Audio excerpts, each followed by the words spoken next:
Hello, today we will be discussing the secure print feature for the Xerox machines, and using this feature you can send print jobs to the Xerox machine and this job will not print until you physically go to the machine and release it using a special code known only to you.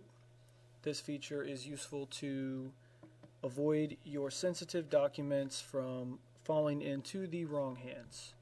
So, here's how you do it. When printing like normal, you select your Xerox machine, go to Properties.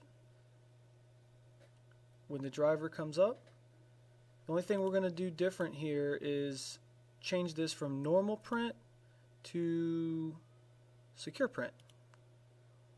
A dialog will open asking you to put in your passcode.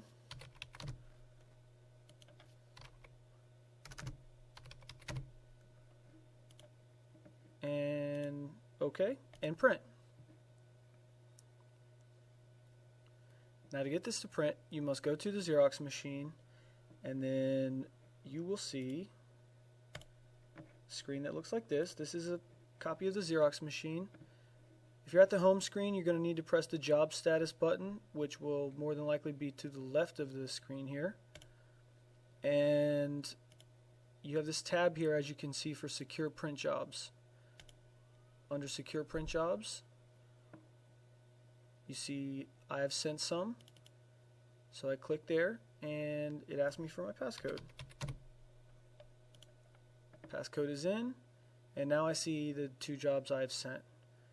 Now at this point I can individually print each job, delete each job, or batch release all jobs or delete them all. And this can be handy for simple convenience, to not have to run over to the printer every time you print something. You can just print numerous times over a period of time and then come and batch release them all. And this is how you use secure print. I hope you've enjoyed the video.